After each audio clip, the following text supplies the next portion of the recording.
त्वदनुग्रहाय परमं गुह्यमध्यात्मसंगीतं यत्त्वयोक्तं वचस्तेन मोहोऽयं विगतो मम। भगवान, मुझ पर अनुग्रह करने के लिए जो आपके द्वारा गोपनीय अध्यात्म में प्रवेश दिलाने वाला उपदेश कहा गया, उससे मेरा ये अज्ञान नष्ट हो गया, मैं ज्ञानी हो गया।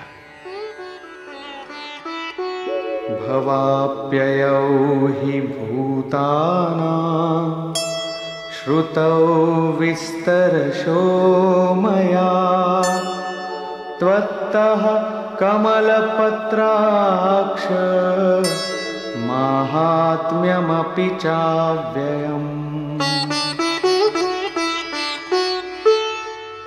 कि हे कमल नेत्र, मैंने भूतों की उत्पत्ति और प्रलय आपसे विस्तार पूर्वक सुना है तथा आपका अविनाशी प्रभाव भी सुना है।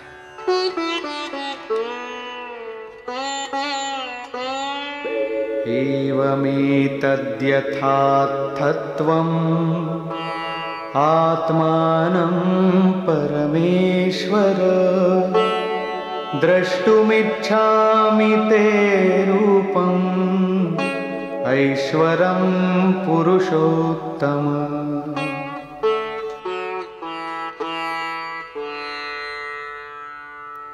हे परमेश्वर, आप अपने को जैसा कहते हैं ये ठीक ऐसा ही है, इसमें कोई संदेह नहीं है, किंतु मैंने उसे केवल सुना है। अतः हे पुरुषोत्तम, उस ऐश्वर्य युक्त स्वरूप को मैं प्रत्यक्ष देखना चाहता हूं।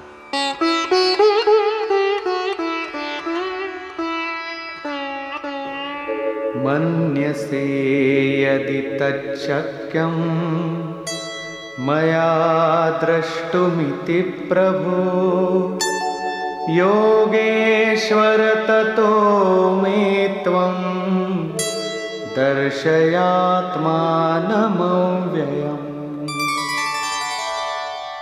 हे प्रभु, मेरे द्वारा आपका वो रूप देखा जाना संभव है। यदि आप ऐसा मानते हो तो योगेश्वर, आप अपने अविनाशी स्वरूप का मुझे दर्शन कराइए। इस पर योगेश्वर ने कोई प्रतिवाद नहीं किया, क्योंकि पहले भी वे स्थान स्थान पर कह आए हैं कि तू मेरा अनन्य भक्त और प्रिय सखा है। अतः बड़ी प्रसन्नता के साथ उन्होंने अपना स्वरूप दर्शाया। श्री भगवान उवाच।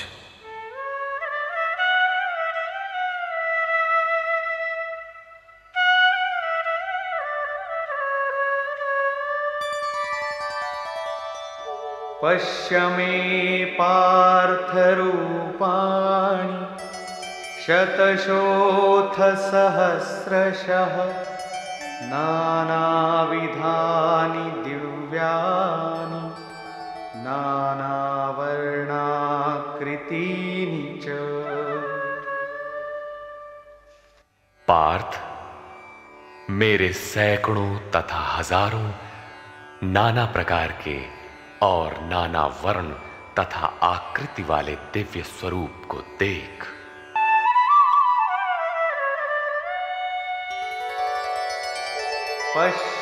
पश्यादित्यान् वसून् रुद्रान् अश्विनो मरुतस्तथा बहून्यदृष्टपूर्वाणि पश्याश्चर्याणि भारत।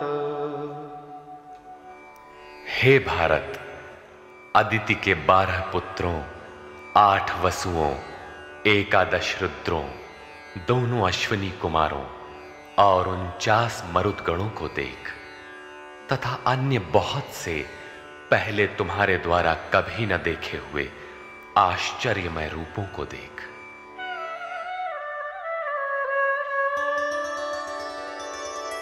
इहैकस्थं जगत्कृत्स्नं पश्याद्य सचराचरम् मम देहे गुडाकेश यच्चान्यद्द्रष्टुमिच्छसि।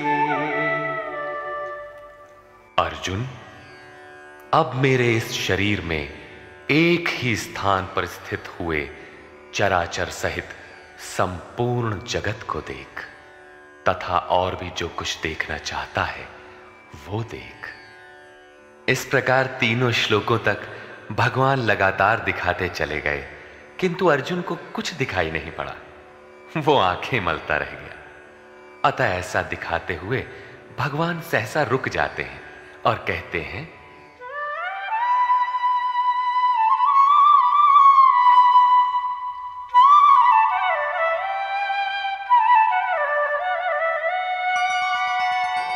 न तु मां शक्यसे द्रष्टुम् अनेनैव स्वचक्षुषा दिव्यं ददामि ते चक्षुः पश्य मे योगमैश्वरम्। अर्जुन, तू मुझे अपने नेत्रों द्वारा अर्थात बौद्धिक दृष्टि द्वारा देखने में समर्थ नहीं है, इसलिए मैं तुझे दिव्य अर्थात अलौकिक दृष्टि देता हूं, जिससे तू मेरे प्रभाव और योग शक्ति को देख। इधर योगेश्वर श्री कृष्ण के कृपा प्रसाद से अर्जुन को वही दृष्टि प्राप्त हुई, उसने देखा, और उधर योगेश्वर व्यास के कृपा प्रसाद से वही दृष्टि संजय को मिली थी। जो कुछ अर्जुन ने देखा अक्षरशः वही संजय ने भी देखा और उसके प्रभाव से अपने को कल्याण का भागी बनाया। स्पष्ट है कि श्री कृष्ण एक योगी के समकक्ष है। संजय उवाच,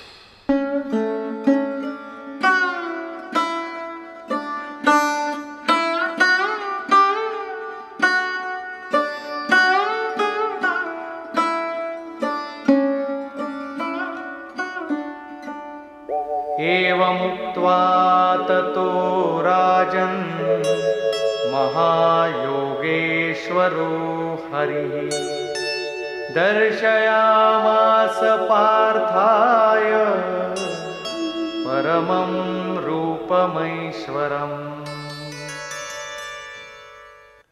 संजय बोला, हे राजन, महायोगेश्वर हरि ने इस प्रकार कहकर उसके उपरांत पार्थ को अपना परम ऐश्वर्य युक्त दिव्य स्वरूप दिखाया, जो स्वयं योगी है और दूसरों को भी योग प्रदान करने की जिसमें क्षमता हो। जो योग का स्वामी हो उसे योगेश्वर कहते हैं। इसी प्रकार सर्वस्व का हरण करने वाला हरि है। यदि केवल दुखों का हरण किया और सुख छोड़ दिया तो दुख आएगा। अतः सब पापों के नाश के साथ सर्वस्व का हरण करके अपना स्वरूप देने में जो सक्षम है वो हरि है। उन्होंने पार्थ को अपना दिव्य स्वरूप दिखाया। सामने तो खड़े ही थे।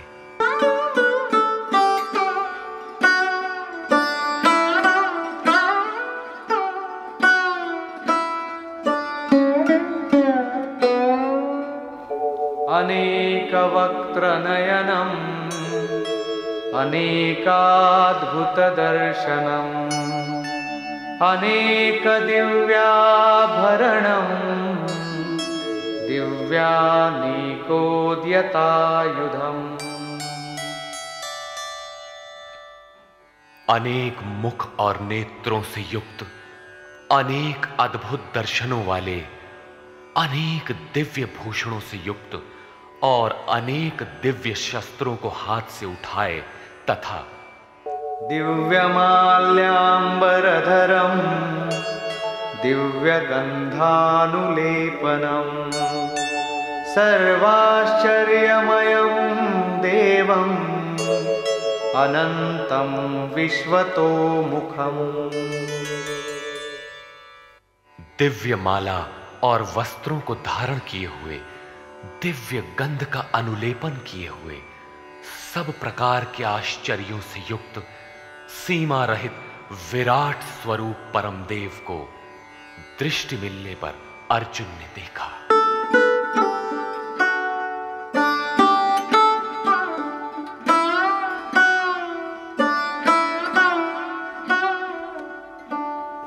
दिवि सूर्यसहस्रस्य भवेद्युगपदुत्थिता यदि भासदृशी सा स्यात् भासस्तस्य महात्मनः। संजय बोला, हे राजन, आकाश में एक साथ 1000 सूर्यों के उदय होने से जितना प्रकाश होता है, वो भी विश्व रूप उन महात्मा के प्रकाश के सदृश कदाचित ही हो। यहां श्री कृष्ण महात्मा ही है, योगेश्वर थे।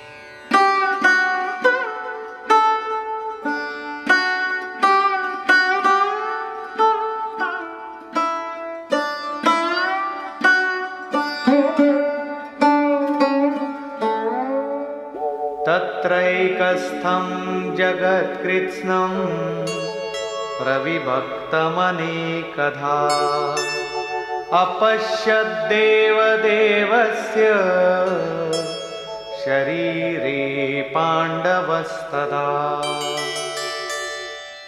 पांडुपुत्र अर्जुन ने, पुण्य ही पांडु है, पांडु ही अनुराग को जन्म देता है। उस समय अनेक प्रकार से विभक्त हुए संपूर्ण जगत को उन परम देव के शरीर में एक जगह स्थित देखा।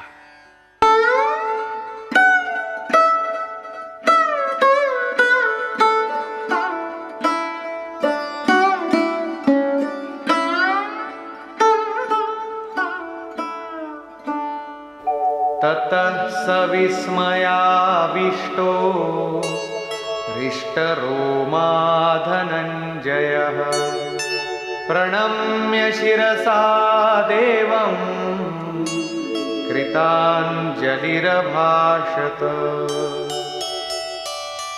इसके पश्चात आश्चर्य से युक्त हर्षित रोमों वाला वो अर्जुन परमात्मा देव को शिर से प्रणाम कर हाथ जोड़कर बोला। यहां अर्जुन ने अंतःकरण से नमन किया और कहा, अर्जुन उवाच,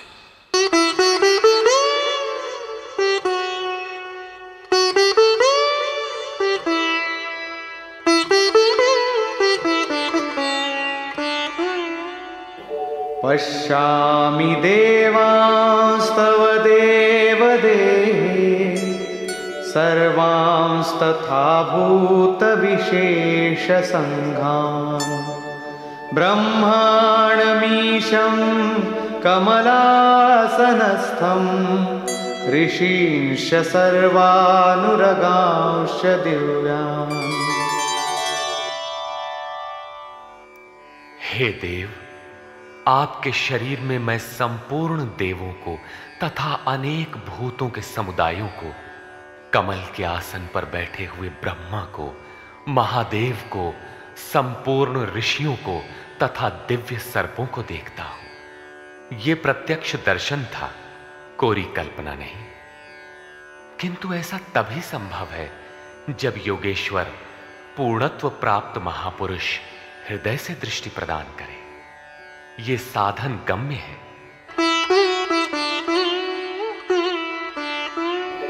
अनेक बाहूदर वक्त्र नेत्रं पश्यामि त्वां सर्वतोऽनन्तरूपं नान्तं न मध्यं न पुनस्तवादिं पश्यामि विश्वेश्वर विश्वरूप।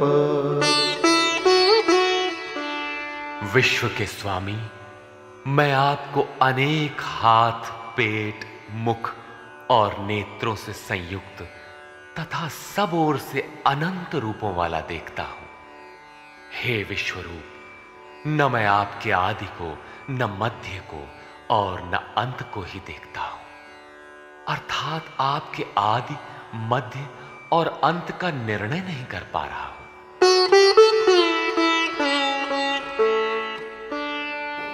किरीटिनं गदिनं चक्रिणं च तेजोराशिं सर्वतो दीप्तिमन्तं पश्यामि त्वां दुर्निरीक्षं समन्तात् दीप्तानलार्कद्युतिमप्रमेयम्।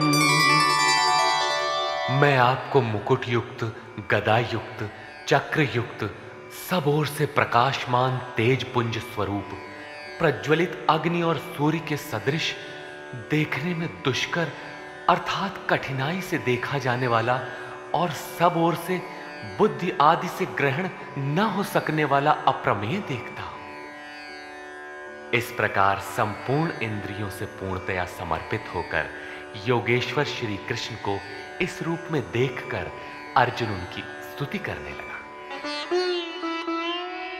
त्वमक्षरं परमं वेदितव्यं, त्वमस्य विश्वस्य परं निधानं, त्वमव्ययः शाश्वतधर्मगोप्ता, सनातनस्त्वं पुरुषो मतो मे। भगवान, आप जानने योग्य परम अक्षर अर्थात अक्षय परमात्मा है। आप इस जगत के परम आश्रय हैं। आप शाश्वत धर्म के रक्षक हैं तथा आप अविनाशी सनातन पुरुष हैं, ऐसा मेरा मत है। आत्मा का स्वरूप क्या है? शाश्वत है, सनातन है, अव्यक्त रूप है, अविनाशी है। यहां कृष्ण का क्या स्वरूप है? वही शाश्वत, सनातन, अव्यय, अविनाशी, अर्थात प्राप्ति के पश्चात महापुरुष भी उसी आत्म भाव में स्थित होता है। तभी तो भगवान और आत्मा एक ही लक्षण वाले हैं।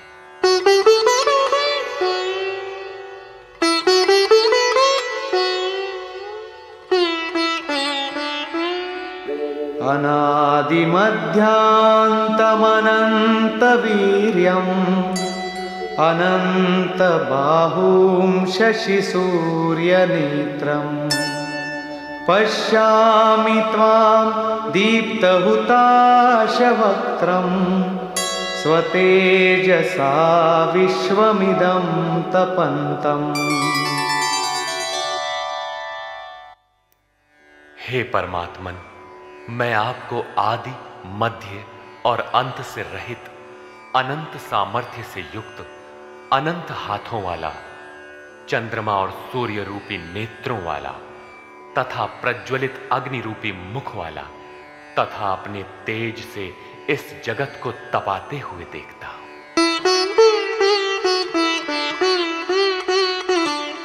द्यावा पृथिव्योरिदमन्तरं हि व्याप्तं त्वयैकेन दिशश्च सर्वाः दृष्ट्वाद्भुतं रूपमुग्रं तवेदं लोकत्रयं प्रव्यथितं महात्मन्।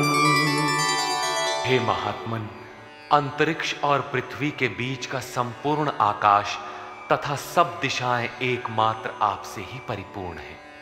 आपके इस अलौकिक भयंकर रूप को देखकर तीनों लोक अत्यंत व्यथित हो रहे हैं। अमीहि त्वां सुरसङ्घा विशन्ति केचिद्भीताः प्राञ्जलयो गृह्णन्ति स्वस्तीत्युक्त्वा महर्षिसिद्धसङ्घाः स्तुवन्ति त्वां स्तुतिभिः पुष्कलाभिः। वे देवताओं के समूह आप में ही प्रवेश कर रहे हैं और कई एक भयभीत होकर हाथ जोड़े हुए आपके गुणों का गान कर रहे हैं। महर्षि और सिद्धों के समुदाय स्वस्ति वाचन अर्थात कल्याण हो ऐसा कहते हुए संपूर्ण स्तोत्रों द्वारा आपकी स्तुति कर रहे हैं। रुद्रादित्या वसवो ये च साध्या विश्वेश्विनो मरुतश्चोष्मपाश्च गन्धर्वयक्षासुरसिद्धसङ्घा वीक्षन्ते त्वां विस्मिताश्चैव सर्वे। रुद्र, आदित्य, वसु, साध्य, विश्वदेव, अश्वनी कुमार, वायुदेव और पितरों तथा गंधर्व, यक्ष, राक्षस और सिद्धों के समुदाय सभी आश्चर्य से आपको देख रहे हैं, अर्थात देखते हुए भी समझ नहीं पा रहे, क्योंकि उनके पास वो दृष्टि ही नहीं है। कृष्ण ने पीछे बताया था कि आसुरी स्वभाव वाले लोग मुझे तुच्छ कहकर संबोधित करते हैं, सामान्य मनुष्य जैसा मानते हैं, जबकि मैं परम भाव में परमेश्वर रूप में स्थित हूं। यद्यपि हूं मनुष्य शरीर के आधार वाला, उसी का विस्तार यहां है कि वे आश्चर्य से देख रहे हैं, यथार्थतः समझ नहीं पा रहे हैं, नहीं देखते।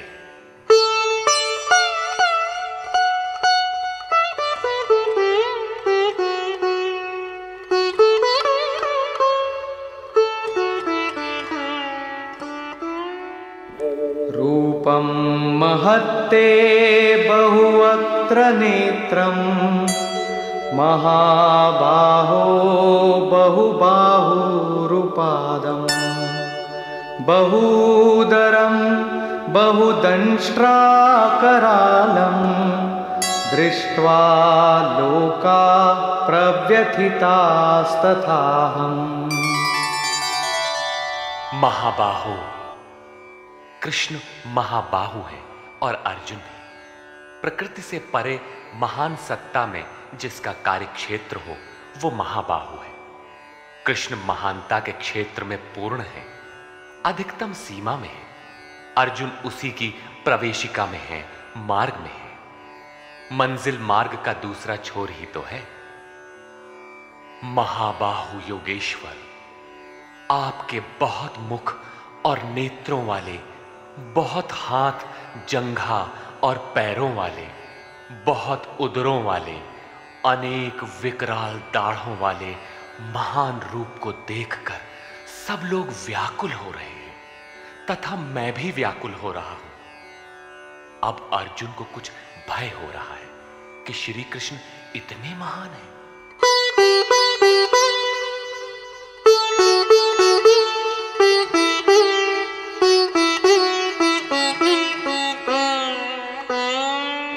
नभस्पृशं दीप्तमनेकवर्णं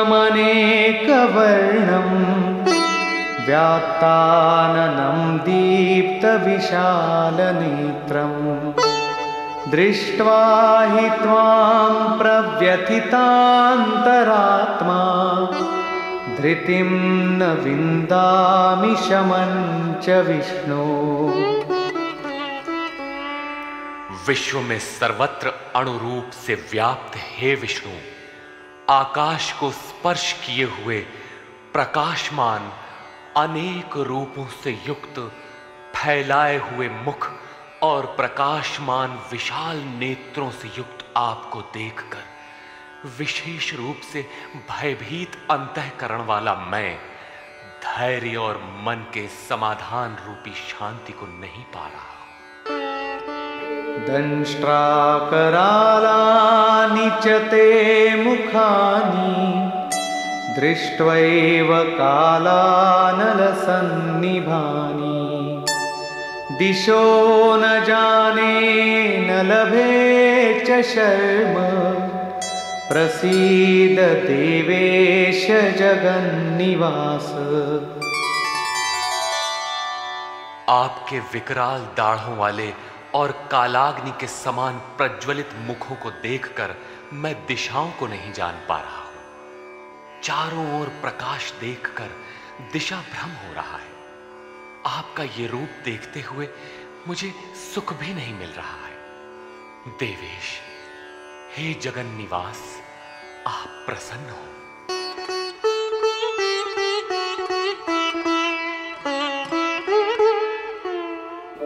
अमी च त्वां धृतराष्ट्रस्य पुत्राः सर्वे सहैवावनिपालसङ्घैः भीष्मो द्रोणः सूतपुत्रस्तथासौ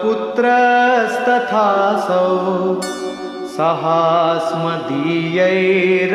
योधमुख्यैः।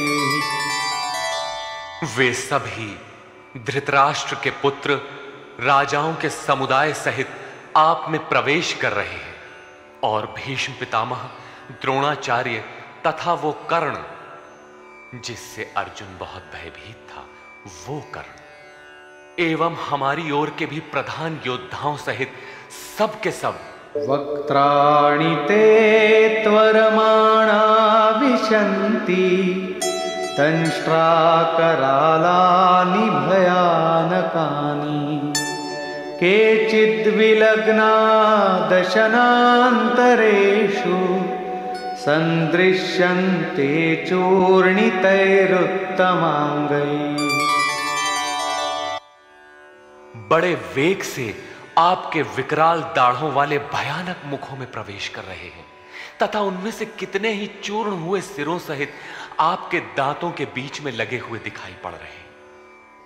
वे किस वेग से प्रवेश कर रहे हैं, अब उनका वेग देखिए। यथा नदीनां बहवोऽम्बुवेगाः समुद्रमेवाभिमुखा द्रवन्ति तथा तवामी नरलोकवीरा विशन्ति वक्त्राण्यभिविज्वलन्ति। जैसे नदियों के बहुत से जल प्रवाह अपने में विकराल होते हुए भी समुद्र की ओर दौड़ते हैं, समुद्र में प्रवेश करते हैं, ठीक उसी प्रकार वे शूरवीर मनुष्यों के समुदाय आपके प्रज्वलित मुखों में प्रवेश कर रहे हैं। अर्थात वे अपने में शूरवीर तो हैं, किंतु आप समुद्रवत हैं। आपके समक्ष उनका बल अत्यल्प है। वे किस लिए और किस प्रकार प्रवेश कर रहे हैं, इसके लिए उदाहरण प्रस्तुत है।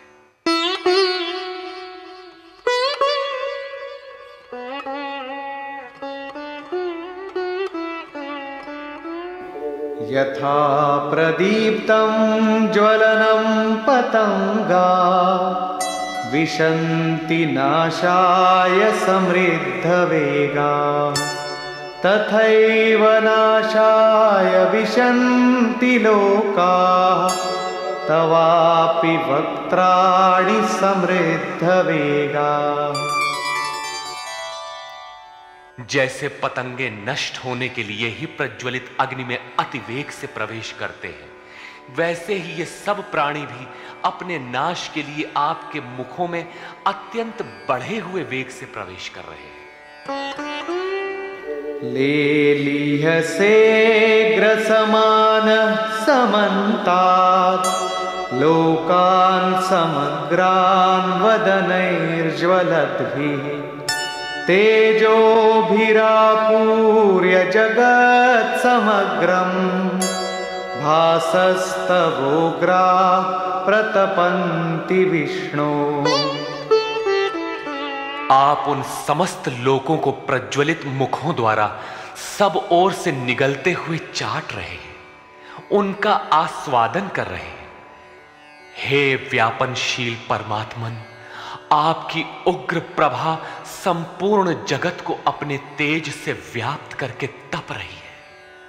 तात्पर्य यह है कि पहले आसुरी संपत्ति परम तत्व में विलीन हो जाती है, उसके पश्चात दैवी संपत्ति का कोई प्रयोजन नहीं रह जाता, इसलिए वो भी उसी स्वरूप में विलीन हो जाती है।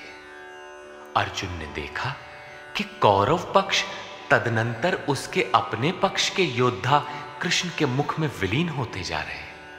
उसने पूछा,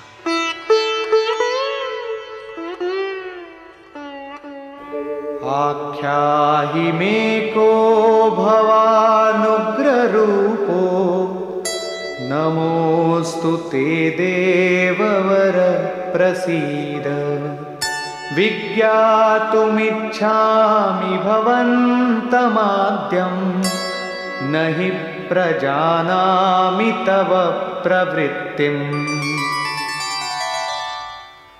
मुझे बताइए कि भयंकर आकार वाले आप कौन हैं? हे देवों में श्रेष्ठ, आपको नमस्कार है। आप प्रसन्न हो। आदि स्वरूप, मैं आपको भली प्रकार जानना चाहता हूं। जैसे आप कौन हैं, क्या करना चाहते हैं? क्योंकि आपकी प्रवृत्ति अर्थात चेष्टाओं को नहीं समझ पा रहा हूं। इस पर योगेश्वर श्री कृष्ण बोले। श्री भगवान उवाच।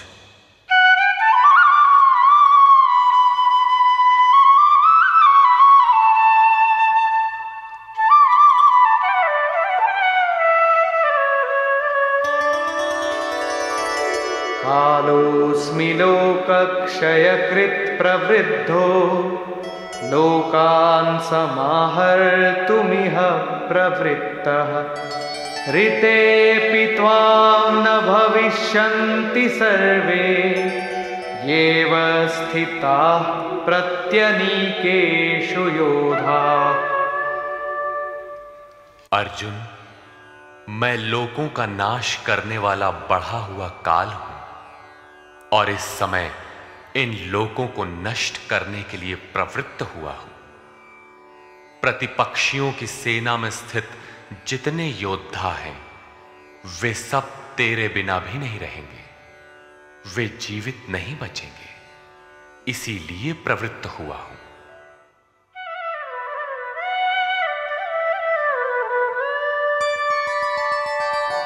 तस्मात्त्वमुत्तिष्ठ यशो लभस्व जित्वा शत्रून् भुङ्क्ष्व राज्यं समृद्धम्। मयैवैते निहताः पूर्वमेव निमित्तमात्रं भव सव्यसाचिन्।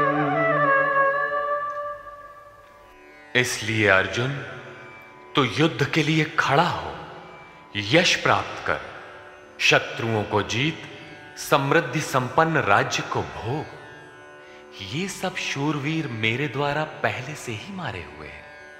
सव्यसाचिन, तू केवल निमित्त मात्र बन। प्रायः सर्वत्र कृष्ण ने कहा है कि वो परमात्मा न कुछ स्वयं करता है, न कराता है, न संयोग ही जोड़ता है।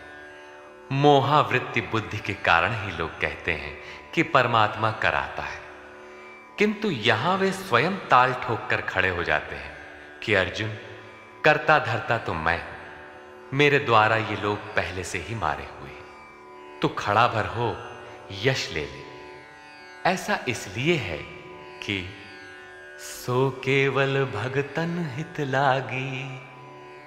अर्जुन उसी अवस्था को प्राप्त कर चुका था कि भगवान स्वयं ताल ठोक कर खड़े हो गए। अनुराग ही अर्जुन है। अनुरागी के लिए भगवान सदैव खड़े हैं। उन्हीं के कर्ता है, रथी बन जाते हैं। यहां गीता में तीसरी बार साम्राज्य का प्रकरण आया है। पहले अर्जुन लड़ना नहीं चाहता था। उसने कहा कि पृथ्वी के धन धान्य संपन्न अकंटक साम्राज्य तथा देवताओं के स्वामीपन अथवा त्रैलोक्य के राज्य में भी मैं उस उपाय को नहीं देखता जो इंद्रियों को सुखाने वाले मेरे इस शोक को दूर कर सके। जब तड़पन बनी ही रहेगी तो हमें नहीं चाहिए। योगेश्वर ने कहा, इस युद्ध में हारोगे तो देवत्व और जीतने पर महामहिम की स्थिति मिलेगी। और यहां 11वें अध्याय में कहते हैं कि ये शत्रु मेरे द्वारा मारे गए हैं, तू निमित्त मात्र भर बन जा, यश को प्राप्त कर और समृद्ध राज्य को भोग। फिर वही बात, जिस बात से अर्जुन चौंकता है, जिसमें वो शोक मिटता हुआ नहीं देखता, क्या श्री कृष्ण फिर भी वही राज्य देंगे? नहीं, वस्तुतः विकारों के अंत के साथ परमात्म स्वरूप की स्थिति ही वास्तविक समृद्धि है, जो स्थिर संपत्ति है, जिसका कभी विनाश नहीं होता। राजयोग का परिणाम है।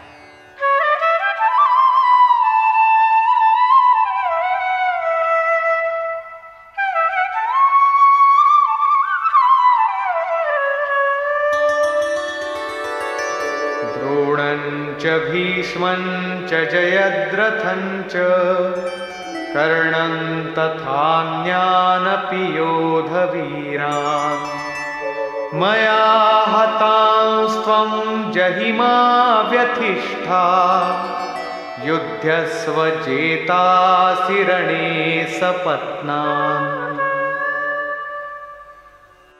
इन द्रोण, भीष्म, जयद्रथ और कर्ण तथा अन्यान्य बहुत से मेरे द्वारा मारे हुए शूरवीर योद्धाओं को तू मार। भय मत कर, संग्राम के वैरियों को तू निश्चित जीतेगा, इसलिए युद्ध कर। यहां भी योगेश्वर ने कहा कि मेरे द्वारा मारे हुए इन मरे हुओं को तू मार। स्पष्ट किया कि मैं करता हूं, जबकि 5वें अध्याय के 13, 14 एवं 15 श्लोक में उन्होंने कहा था भगवान अकर्ता है। 18वें अध्याय में वे कहते हैं शुभ अथवा अशुभ प्रत्येक कार्य के होने में 5 माध्यम हैं: अधिष्ठान, कर्ता, करण, चेष्टा और दैव। जो कहते हैं कैवल्य स्वरूप परमात्मा करते हैं, वे अविवेकी हैं, यथार्थ नहीं जानते, अर्थात भगवान नहीं करते। ऐसा विरोधाभास क्यों?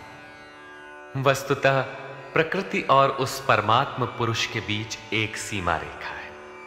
जब तक प्रकृति के परमाणुओं का दबाव अधिक रहता है, तब तक माया प्रेरणा देती है, और जब साधक उससे ऊपर उठ जाता है, ईश्वर, इष्ट अथवा सद्गुरु के कार्यक्षेत्र में प्रवेश प्राप्त कर लेता है।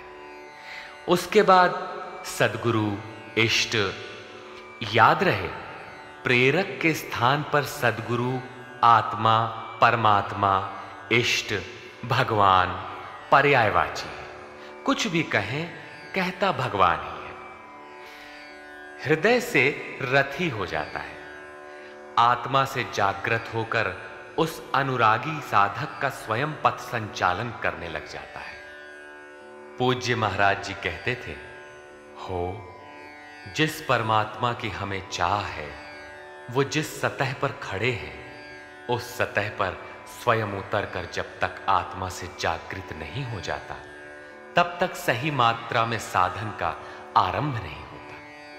उसके बाद जो कुछ साधक से पार लगता है, वो उनकी देन है। साधक तो निमित्त मात्र होकर उनके संकेत और आदेश पर चलता भर रहता है। साधक की विजय उनकी देन है। ऐसे अनुरागी के लिए ईश्वर अपनी दृष्टि से देखता है, दिखाता है और अपने स्वरूप तक पहुंचाता है।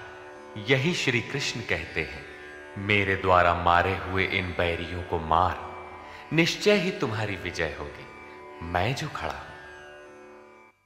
संजय उवाच।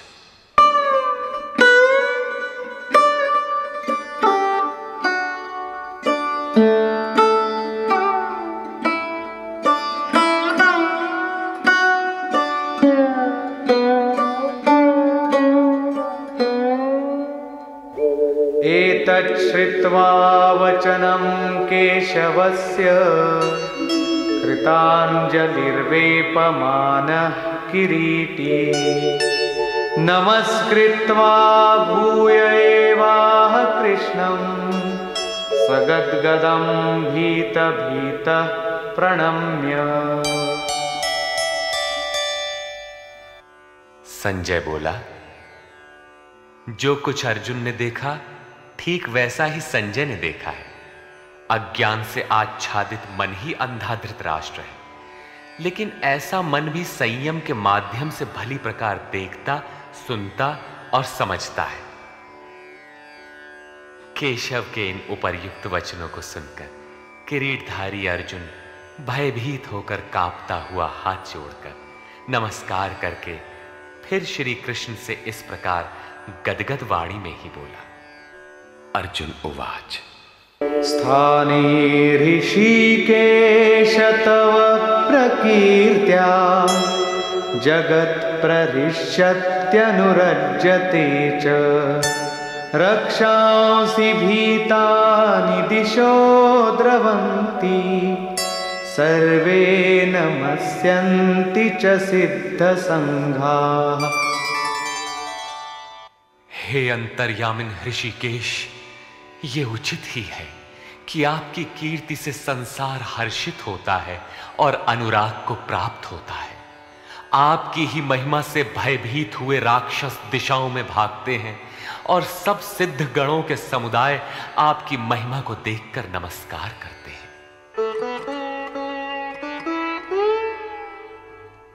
कस्माच्च तेन न मेरन्महात्मन् गरीयसे ब्रह्मणोऽप्यादिकर्त्रे अनन्तदेवेश जगन्निवास त्वमक्षरं सदसत्तत्परं यत्। हे महात्मन, ब्रह्मा के भी आदिकर्ता और सबसे बड़े, आपके लिए वे सब कैसे नमस्कार न करें, क्योंकि हे अनंत, हे देवेश, हे जगन निवास, सत असत और उनसे भी परे अक्षर अर्थात अक्षय स्वरूप आप ही हैं। अर्जुन ने अक्षय स्वरूप का प्रत्यक्ष दर्शन किया था। केवल बौद्धिक स्तर पर कल्पना करने या मान लेने मात्र से कोई ऐसी स्थिति नहीं मिलती जो अक्षय हो। अर्जुन का प्रत्यक्ष दर्शन उसकी आंतरिक अनुभूति है। उसने सविनय कहा,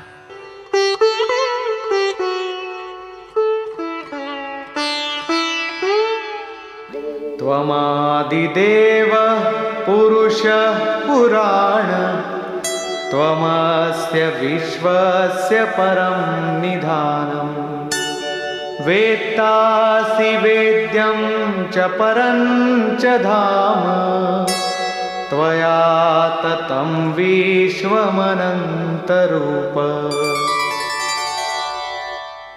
आप आदिदेव और सनातन पुरुष हैं। आप इस जगत के परम आश्रय और जानने वाले हैं, जानने योग्य हैं तथा परम धाम है। हे अनंत स्वरूप, आपसे ये संपूर्ण जगत व्याप्त है। आप सर्वत्र हैं। वायुर्यमोऽग्निर्वरुण शशाङ्कः प्रजापतिस्त्वं प्रपितामहश्च नमो नमस्तेस्तु सहस्रकृत्वः पुनश्च भूयोऽपि नमो नमस्ते। आप ही वायु, यमराज, अग्नि, वरुण, चंद्रमा तथा प्रजा के स्वामी ब्रह्मा और ब्रह्मा के भी पिता हैं।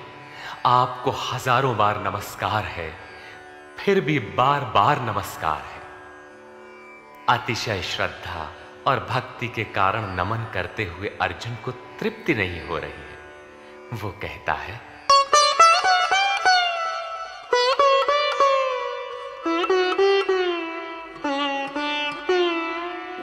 नमः पुरस्तादथ पृष्ठतस्ते नमोऽस्तु ते सर्वत एव सर्व अनन्तवीर्यामितविक्रमस्त्वं सर्वं समाप्नोषि ततोऽसि सर्वः। हे अत्यंत सामर्थ्य वाले, आपको आगे से और पीछे से भी नमस्कार हो। हे सर्वात्मन, आपको सब ओर से ही नमस्कार हो, क्योंकि हे अत्यंत पराक्रमशाली, आप सब ओर से संसार को व्याप्त किए हुए, इसलिए आप ही सर्वरूप और सर्वत्र हैं। इस प्रकार बार बार नमस्कार करके भयभीत अर्जुन अपनी भूलों के लिए क्षमा याचना करता है।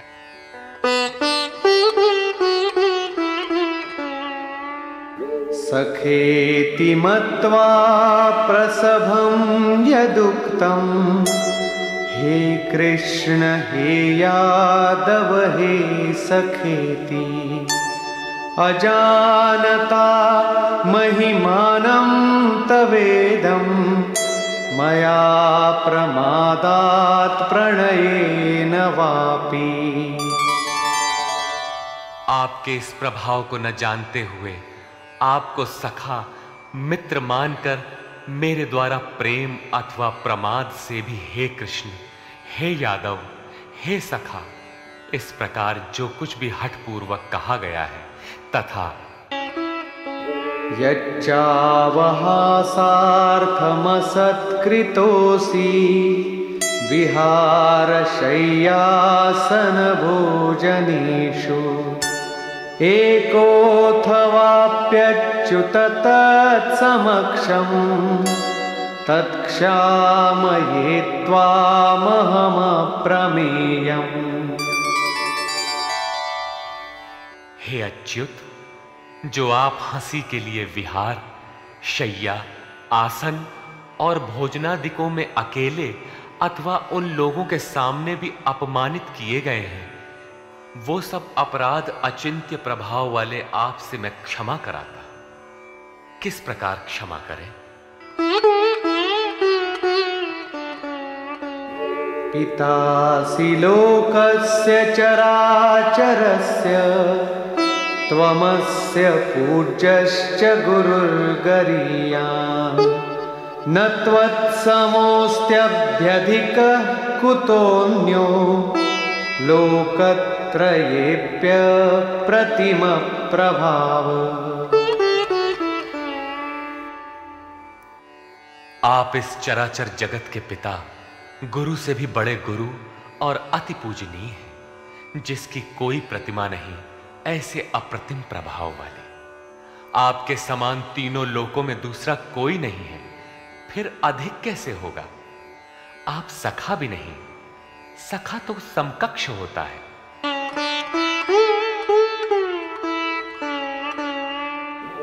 तस्मात् प्रणम्य प्रणिधाय कायं प्रसादये त्वामहमीशमीड्यम् पितेव पुत्रस्य सखेव सख्युः प्रियः प्रियायार्हसि देव सोढुम्। आप चराचर के पिता हैं, इसलिए मैं अपने शरीर को भली प्रकार आपके चरणों में रखकर प्रणाम करके स्तुति करने योग्य आप ईश्वर को प्रसन्न होने के लिए प्रार्थना करता हूं। हे देव, पिता जैसे पुत्र के, सखा जैसे सखा के और पति जैसे प्रिय स्त्री के अपराधों को क्षमा करता है, वैसे ही आप भी मेरे अपराधों को सहन करने योग्य हैं। अपराध क्या था? हमने कभी हे यादव, हे सखा, हे कृष्ण कहा था? समाज के बीच अथवा एकांत में कहा था? भोजन के समय अथवा सोने के समय कहा था? क्या कृष्ण कहना अपराध था? काले थे ही, गोरे कैसे कहे जाते? यादव कहना भी अपराध नहीं था, क्योंकि यदुकुल में तो जन्म ही हुआ था। सखा कहना भी अपराध नहीं था, क्योंकि स्वयं कृष्ण भी अपने को अर्जुन का सखा मानते थे। जब कृष्ण कहना अपराध ही है, एक बार कृष्ण कहने के लिए अर्जुन अनंत बार गिड़गिड़ा कर क्षमा याचना कर रहा है, तो जब किसका करें, नाम कौन सा लें? वस्तुतः चिंतन का जैसा विधान स्वयं योगेश्वर श्री कृष्ण ने बताया है, वैसा ही आप करें। उन्होंने पीछे बताया, ओमित्येकाक्षरम ब्रह्म व्याहरन मामनुस्मरन। अर्जुन, ओम। बस इतना ही अक्षय ब्रह्म का परिचायक है। इसका तू जप कर और ध्यान मेरा धर, क्योंकि उस परम भाव में प्रवेश मिल जाने के पश्चात उन महापुरुष का भी यही नाम है, जो उस अव्यक्त का परिचायक है। प्रभाव देखने पर अर्जुन ने पाया कि ये न तो काले हैं न गोरे, न सखा है न यादव, ये तो अक्षय ब्रह्म की स्थिति वाले महात्मा हैं। संपूर्ण गीता में योगेश्वर श्री कृष्ण ने 5 बार ओम के उच्चारण पर बल दिया। अब यदि आपको जप करना है तो कृष्ण कृष्ण न कहकर ओम का ही जप करें। प्रायः भाविक लोग कोई ना कोई रास्ता निकाल लेते हैं। कोई ओम जपने के अधिकार और अनाधिकार की चर्चा से भयभीत है तो कोई महात्माओं की दुहाई देता है, अथवा कोई कृष्ण ही नहीं, उनसे पहले राधा और गोपियों का नाम भी उनकी शीघ्र प्रसन्नता के लोभ में जपता है। पुरुष श्रद्धामय है, इसलिए उनका ऐसा जपना मात्र भावुकता है। यदि आप सचमुच भाविक हैं तो उनके आदेश का पालन करें।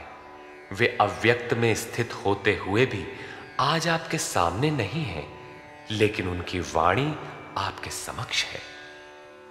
उनकी आज्ञा का पालन करें, अन्यथा आप ही बताइए कि गीता में आपका क्या स्थान है।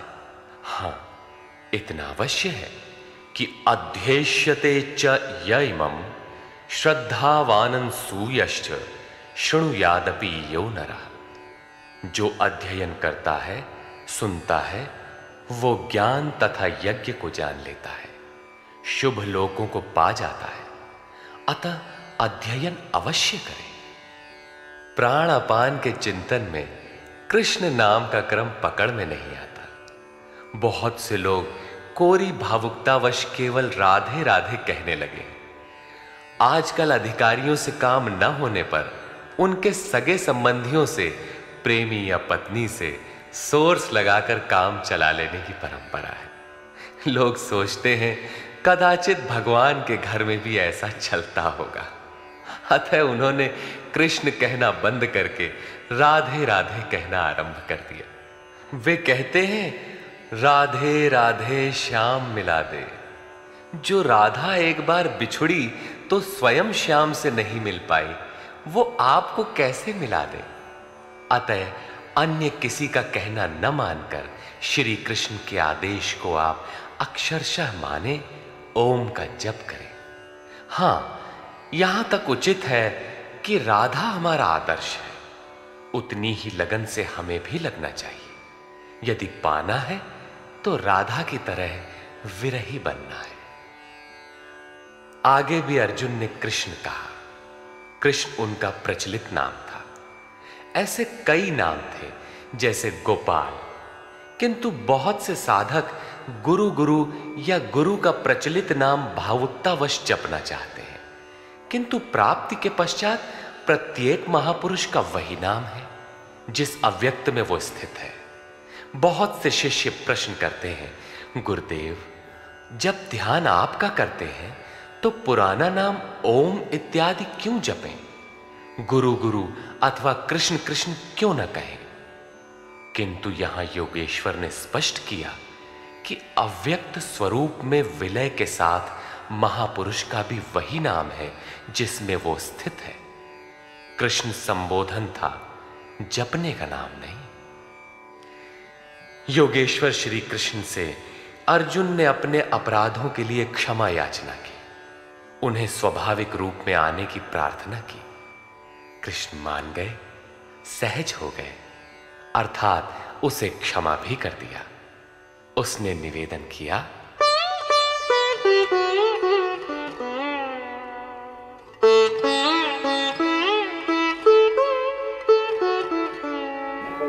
अदृष्टपूर्वं हृषितोऽस्मि दृष्ट्वा भयेन च प्रव्यथितं मनो मे तदेव मे दर्शय देवरूपं प्रसीद देवेश जगन्निवास। अभी तक अर्जुन के समक्ष योगेश्वर विश्व रूप में है, अतः वो कहता है कि मैं पहले न देखे हुए आपके इस आश्चर्यमय रूप को देखकर हर्षित हो रहा हूं तथा मेरा मन भय से अति व्याकुल भी हो रहा है। पहले तो सखा समझता था, धनुर्विद्या में कदाचित अपने को कुछ आगे ही पाता था, किंतु अब प्रभाव देखकर भय हो रहा है। पिछले अध्याय में प्रभाव सुनकर वो अपने को ज्ञानी मानता था। ज्ञानी को कहीं भय नहीं होता है। वस्तुतः प्रत्यक्ष दर्शन का प्रभाव ही विलक्षण होता है। सब कुछ सुन लेने और मान लेने के बाद भी सब कुछ चलकर जानना शेष ही रहता है। वो कहता है, पहले न देखे हुए आपके इस रूप को देखकर मैं हर्षित हो रहा हूं। मेरा मन भय से व्याकुल भी हो रहा है। अतः हे देव, आप प्रसन्न हो। हे देवेश, हे जगन्निवास, आप अपने उस रूप को ही मुझे दिखाइए। कौन सा रूप? किरीटिनं गदिनं चक्रहस्तम् इच्छामि त्वां द्रष्टुमहं तथैव। तेनैव रूपेण चतुर्भुजेन सहस्रबाहो भव विश्वमूर्ते।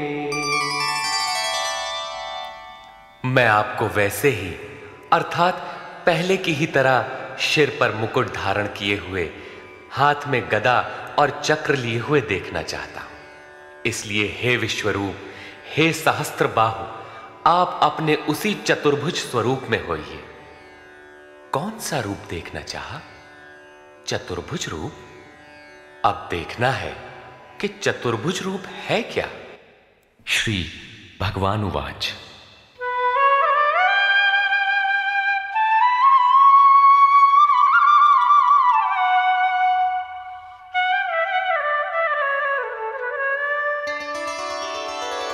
मया प्रसन्नेन तवार्जुनेदं रूपं परं दर्शितमात्मयोगात्। तेजोमयं विश्वमनन्तमाद्यं यन्मे त्वदन्येन न दृष्टपूर्वम्। इस प्रकार अर्जुन की प्रार्थना सुनकर श्री कृष्ण बोले, अर्जुन, मैंने अनुग्रह पूर्वक अपनी योग शक्ति के प्रभाव से अपना परम तेजोमय, सबका आदि और सीमा रहित विश्व रूप तुझे दिखाया है, जिसे तेरे सिवाय दूसरे किसी ने पहले कभी नहीं देखा।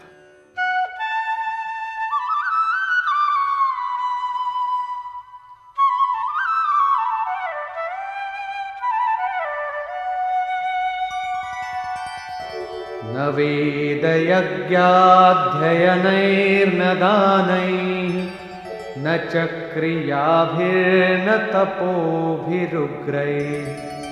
एवं रूपः शक्य अहं नृलोके द्रष्टुं त्वदन्येन कुरु प्रवीर। अर्जुन, इस मनुष्य लोक में इस प्रकार विश्व रूप वाला मैं न वेद से, न यज्ञ से, न अध्ययन से, न क्रिया से, न उग्र तप से और न तेरे सिवाय किसी अन्य से देखा जाने को संभव हूं। अर्थात तेरे सिवाय ये रूप अन्य कोई देख नहीं सकता। तब तो गीता आपके लिए बेकार है। भगवत दर्शन की भी योग्यताएं अर्जुन तक सीमित रह गई, जबकि पीछे बताए आए हैं कि अर्जुन, राग, भय और क्रोध से रहित अनन्य मन से मेरी शरण हुए बहुत से लोग ज्ञान रूपी तप से पवित्र होकर साक्षात मेरे स्वरूप को प्राप्त हो चुके हैं। यहां कहते हैं, तेरे सिवाय न कोई देख सका है और न भविष्य में कोई देख सकेगा। अतः अर्जुन कौन है? क्या कोई पिंडधारी है? कोई शरीरधारी है? नहीं, वस्तुतः अनुराग ही अर्जुन है। अनुराग विहीन पुरुष न कभी देख सका है और न भविष्य में कभी देख सकेगा। सब ओर से चित्त समेटकर एकमात्र इष्ट के अनुरूप राग ही अनुराग है। अनुरागी के लिए ही प्राप्ति का विधान है।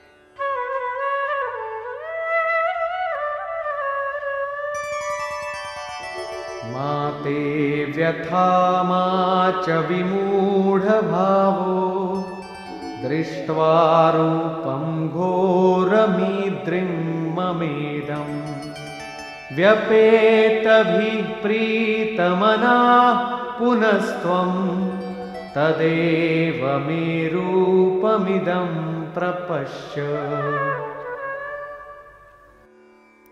इस प्रकार के मेरे इस विकराल रूप को देखकर तुझे व्याकुलता न हो और मूढ़ भाव भी न हो कि घबराकर अलग हो जाओ।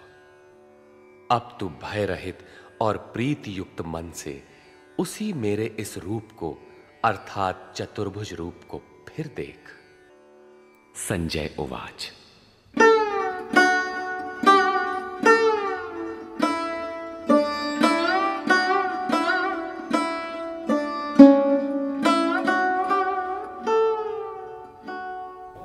इत्यर्जुनं वासुदेवस्तथोक्त्वा स्वकं रूपं दर्शयामास भूयः आश्वासयामास च भीतमेनं भूत्वा पुनः सौम्य वपुर्महात्मा। संजय बोला, सर्वत्र वास करने वाले देव उन वासुदेव ने अर्जुन से इस प्रकार कहकर फिर वैसे ही अपने रूप को दिखाया। फिर महात्मा कृष्ण ने सौम्य वपुः अर्थात प्रसन्न होकर भयभीत अर्जुन को धैर्य दिया। अर्जुन बोला। अर्जुन उवाच।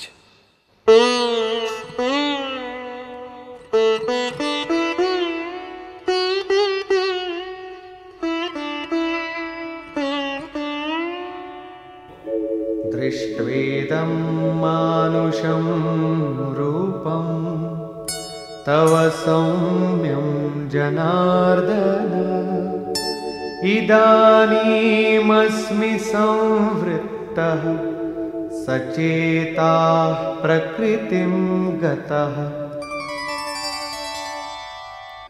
जनार्दन, आपके इस अत्यंत शांत मनुष्य रूप को देखकर अब मैं प्रसन्न चित्त हुआ और अपने स्वभाव को प्राप्त हो गया हूं। अर्जुन ने कहा था कि भगवान, अब आप मुझे उसी चतुर्भुज स्वरूप का दर्शन कराइए। योगेश्वर ने कराया भी, किंतु अर्जुन ने जब देखा तो क्या पाया? मानुषम रूपम, मनुष्य के रूप को देखा। वस्तुतः प्राप्ति के पश्चात महापुरुष ही चतुर्भुज और अनंत भुज कहलाते हैं।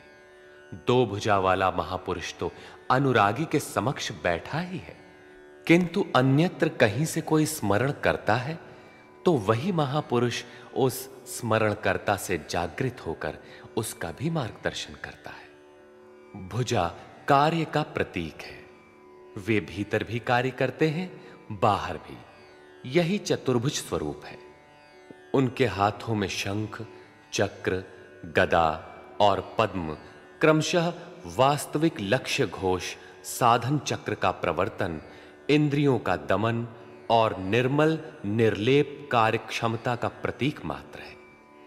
यही कारण है कि चतुर्भुज रूप में उन्हें देखने पर भी अर्जुन ने उन्हें मनुष्य रूप में ही पाया। चतुर्भुज महापुरुषों के शरीर और स्वरूप से कार्य करने की विधि विशेष का नाम है, न कि चार हाथ वाले कोई कृष्ण थे। श्री भगवान उवाच।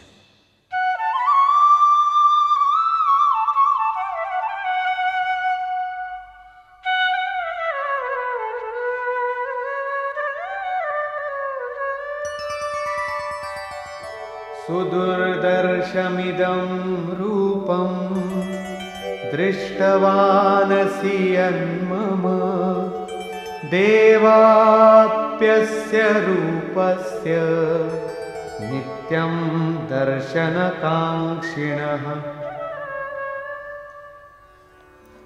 महात्मा श्री कृष्ण ने कहा, अर्जुन, मेरा ये रूप देखने को अति दुर्लभ है, जैसा कि तूने देखा है, क्योंकि देवता भी सदा इस रूप के दर्शन की इच्छा रखते हैं। वस्तुतः सभी लोग संत को पहचान ही नहीं पाते। पूज्य सत्संगी महाराज अंतः प्रेरणा वाले पूर्ण महापुरुष थे, लेकिन उन्हें लोग पागल समझते रहे। किसी किसी पुण्यात्मा को आकाशवाणी हुई कि ये सद्गुरु हैं। केवल उन्होंने उन्हें हृदय से पकड़ा, उनके स्वरूप को पाया और अपनी गति पा ली। यही श्री कृष्ण कहते हैं कि जिनके हृदय में दैवी संपद जागृत है, वे देवता भी सदा इस रूप के दर्शन की आकांक्षा रखते हैं। तो क्या यज्ञ, दान अथवा वेदाध्ययन से आप देखे जा सकते हैं? वे महात्मा कहते हैं,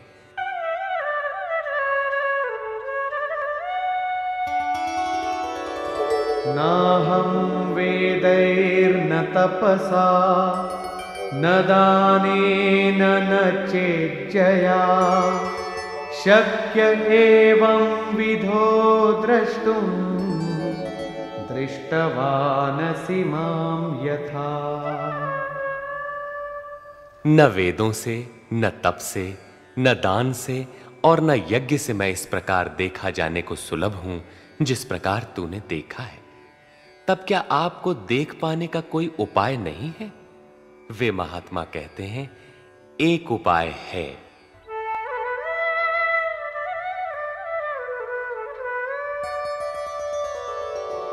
भक्त्या त्वनन्यया शक्य अहमेवं विधोऽर्जुन ज्ञातुं द्रष्टुं च तत्त्वेन प्रवेष्टुं च परन्तप। हे श्रेष्ठ तप वाले अर्जुन, अनन्य भक्ति द्वारा अर्थात सिवाय मेरे अन्य किसी देवता का स्मरण न करते हुए अनन्य श्रद्धा से तो मैं इस प्रकार प्रत्यक्ष देखने के लिए, तत्व से साक्षात जानने के लिए तथा प्रवेश करने के लिए भी सुलभ हूं। अर्थात उसकी प्राप्ति का एकमात्र सुगम माध्यम अनन्य भक्ति है। अंत में ज्ञान भी अनन्य भक्ति में परिणत हो जाता है, जैसा कि पीछे अध्याय 7 में द्रष्टव्य है। पीछे उन्होंने कहा कि तेरे सिवाय न कोई देख सका है, न कोई देख सकेगा, जबकि यहां कहते हैं कि अनन्य भक्ति से न केवल मुझे देखा जा सकता है, अपितु साक्षात जाना और मुझ में प्रवेश भी पाया जा सकता है। अर्थात अर्जुन अनन्य भक्त का नाम है, एक अवस्था का नाम है। अनुराग ही अर्जुन है। अंत में योगेश्वर श्री कृष्ण कहते हैं,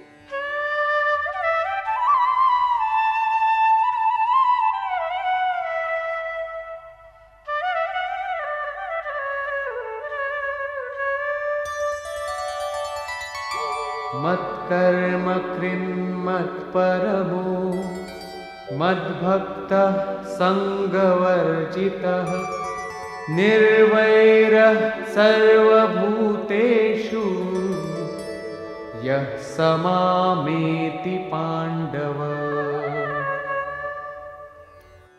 हे अर्जुन, जो पुरुष मेरे द्वारा निर्दिष्ट कर्म अर्थात नियत कर्म यज्ञार्थ कर्म करता है, मत्परमः मेरे परायण होकर करता है, जो मेरा अनन्य भक्त है, संगवर्जितः किंतु संग दोष में रहते हुए वह कर्म नहीं हो सकता, अतः संग दोष से रहित होकर संपूर्ण भूत प्राणियों में बैर भाव से रहित है, वो मुझे प्राप्त होता है।